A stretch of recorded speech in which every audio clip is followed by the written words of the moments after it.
po jako akawuwo.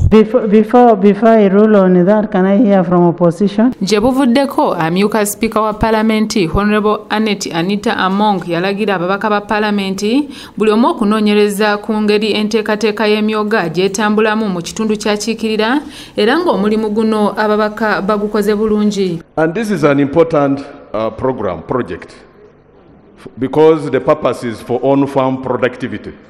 But Madam Right Honorable Prime Minister, honestly speaking, like we did for SAGE in the 10th Parliament.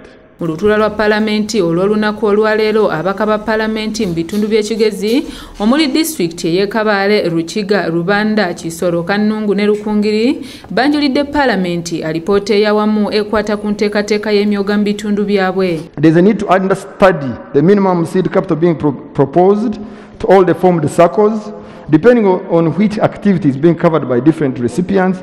It is also emphasized different circles will require different seed capital levels depending on what activity is being addressed.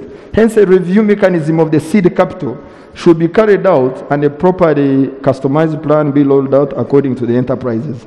Madam Speaker, we also recommend a grace period of 4 months should be put in place to allow the beneficiaries to invest the loan and later repay the accumulated profits. Ombaka wa municipali y'e Kabale Honorable Dr. Nicholas Kamara yakulembedde mu banne ng'onalambuludde ebirumira byonna bye bazuula mu nteekateeka eno omuli ebibiina eby'empewo abantu abeegattira mu ssako obutamanya makulu ga kuterekana kwewola nsimbi enzirukanya y'emirimu mu ssako okuba ey'omu nguuba nga ne ssako ezimu zaggyibwangako obuwanana bw'ensimbi obutali mu mateeka abakulembeze abavunaanyizibwa obutalondoola bulungi nteekateeka eno olw'obutabana bikozesebwa okwossaako n'ebirala ebyazingamya enteekateeka y'emyoga mu bitundu byabwe. We also recommend, Madam Speaker, that all beneficiaries should adequately be sensitized and trained before they access the emyoga funds.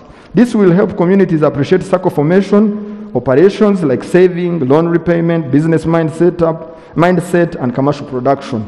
We also observed, as much as Microfinance Support Center did trading, we observed that it never reached to the last user, and that is the parish association members, and that left a big gap. Districts zonna ezikola kigezi zaweebwa obuwumbi bw'ensimbi 8 n'obukadde 420 okuddukanya enteekateeka y'emyoga nga zino zalina okuganyulwa mu bibiina 270 newankubadde nga waliwo ebituli mu kukakasa ebimu ku bibiina bino. Veterans, widows and orphans associations got 29 million, which was withdrawn upon the chairpersons tricking them to sign. Honorable, can you summarize? Okay, Madam. As I guided, observations. Key challenges, Madam Speaker. The key challenges. Ababaka abava mu bitundu by'eno bategeezezza ng'enteekateeka eno bw'eri ennungi eri bannayuganda singa ebeekwatiddwa bulungi we basinzidde okusaba gavumenti okugyongeramu ensimbi ate n'okwongera amaanyi mu kugisomesa abantu okusobola okuvaamu ebibala. As one of the benefiting districts of this program, we've made efforts to write to REA, which is a sister ministry to the Ministry of Agriculture, the implementing ministry, to give support to these farmers. This was as a result of trying out NEMA, of which it asked a lot of money that the farmers could not afford. But that the World Bank has started with a few districts, including your own, and I saw in your response you were conflicted, Right Honorable Prime Minister, with due respect, because Kakumiro, amongst the few, is one of the beneficiaries of the 150 million USD. Ndi Sarah Nandaula, kula ABS TV, Jakakawuwo. With the coexistence of our animals and the communities living around the park,